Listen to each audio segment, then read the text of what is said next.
marhaban jafe-jafe yu tabbi ci biir coalition Yewwi Askan Wi moom la mboolem yéenekaay xëyee ni ki tey jilee enquête nañu Yewwi Askan Wi daal nay tas-tasar le quotidien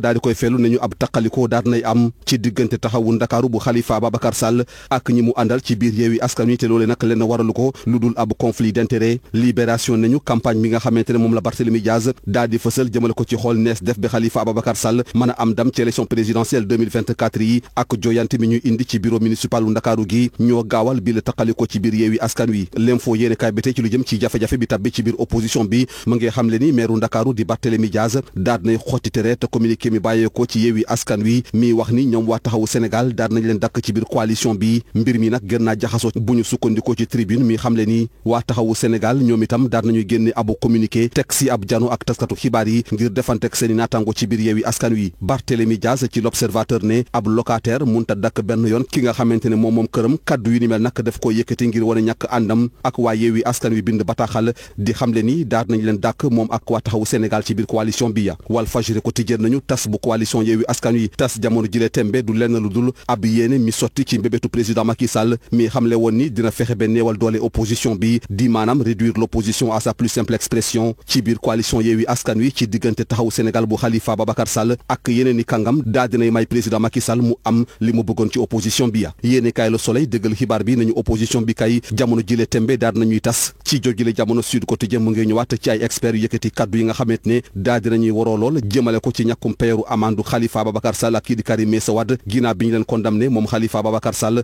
dañoo sakkoon ci moom ngir mu fay ab alamaan mi toll ci $1 mi tekk juróom-ñetti téeméeri millions yi francs CFA Karim Meïssa Wade moom téeméer ak fanweer ak juróom-ñetti milliards yi francs CFA lañu gàlloon ci loosam jëmale ko ci ab alamaan bi mu waroon a fay waaye ñaari kàngam yi bu ñu sukkandikoo ci suñu naatango yi daal dinañ leen setal ci wàllum politique jaarale ko ci ay coppite yu ñu indi ci code électoral gi yéenekaay bi samp laaj nañu ndaxam ñàkkum peyoru yile amande mën naa gàllankooral seen candidature moom Khalifa Ababacar Sall ci élection présidentielle yi ñuy dëgmal Djibril Gning di ba militant mi fare ci société civile gi mu ngi xamle ni ab réhabilitation képp moo mën a tax ba ñu effacer condamnation bi texte itam ñu mën leen delloowaat seen ak yelleef bi mat sëkk te réhabilitation bu ñu mel nag ci ab décision de justice képp la mën a bàyyeekoo beneen expert jëmale ko ci wàllum élection di Ndiaga Sylla moom mu ngi xamle ci biir yéenekaay bi ne mënuñu sukkandiku benn yoon ci amende pénale jëmale ko ci wàllum impôt ngir mën a invalider candidature Khalifa Ababacar Sall ak Karim Wade intervention militaire mi waa CEDEAO daal di biral fale ci Niger daal dinay soxal itam yéenekaay yi Le Quotidien ñu ñoom waa CEDEAO daal dinañuy alerter seeni force militaire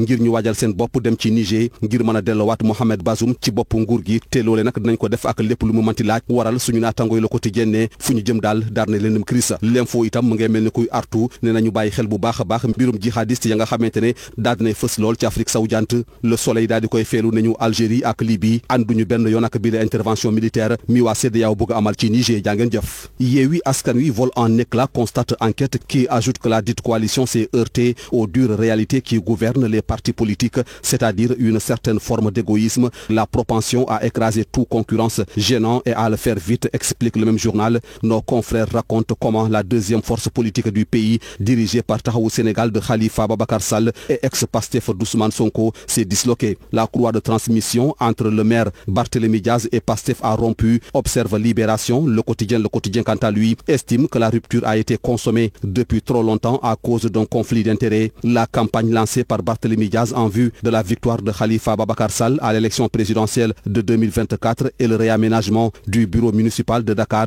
ont précipité l'éclatement de Yewwi Askan Wi selon Libération. Le bureau municipal a été réaménagé pour être conforme à la loi sur la parité entre les hommes et les femmes dans les fonctions électives, ce qui a fait perdre à Abbas Fall, un responsable de Pastef, son poste d'adjoint du maire de Dakar. Yewwi Askan Wi aurait pris la décision d'exclure Taxawu Sénégal de ses rangs, ce qui, selon Barthélémy Diaz et Khalifa Ababacar Sall, ne peut se faire sans la conférence des leaders de la coalition d'opposition, une instance dont l'ancien maire de Dakar est membre. Le maire de Dakar, justement, a déchiré le communiqué de Yewwi Askan Wi annonçant l'exclusion de Taxawu Sénégal de la coalition, écrit l'info. Tribune fait remarquer que l'unité de Yewwi Askan Wi est compromise par la guerre totale qu'elle vient d'engager contre Taxawu Sénégal par communiqué et point de presse interposé. Un locataire ne peut pas faire sortir le propriétaire de la maison, rapporte l'Observateur et d'autres journaux qui citent Barthélémy Diaz, lequel conteste la légitimité dont se prévaut Yewwi Askan Wi pour exclure Taxawu Sénégal de ses rangs. Walfadjri Quotidien est d'avis que l'éclatement de Yewwi Askan Wi n'est autre chose que l'aboutissement d'un projet annoncé par Macky Sall de réduire l'opposition à sa plus simple expression avec la guéguerre que se mène Taxawu Sénégal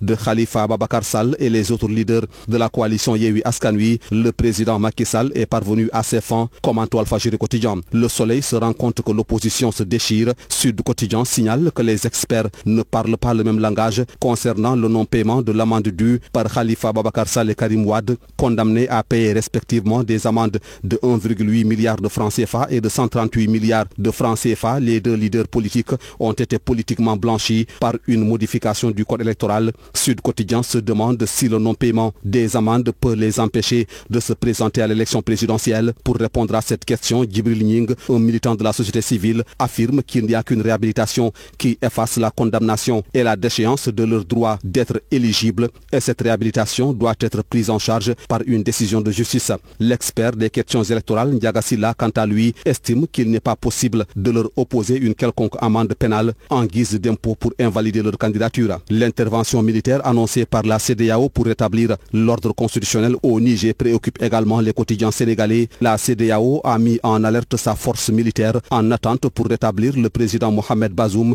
dans ses fonctions à n'importe quel prix. Une tempête s'annonce dans le désert, lit-on dans le quotidien Le Quotidien. Une intervention à quel prix? Mais attention à la poudrière djihadiste, avertit l'info. Le quotidien national Le Soleil, quant à lui, signale que l'Algérie et la Libye ne veulent pas d'une intervention militaire de la CEDEAO chez leurs voisins. Bonne et agréable lecture à toutes et à tous.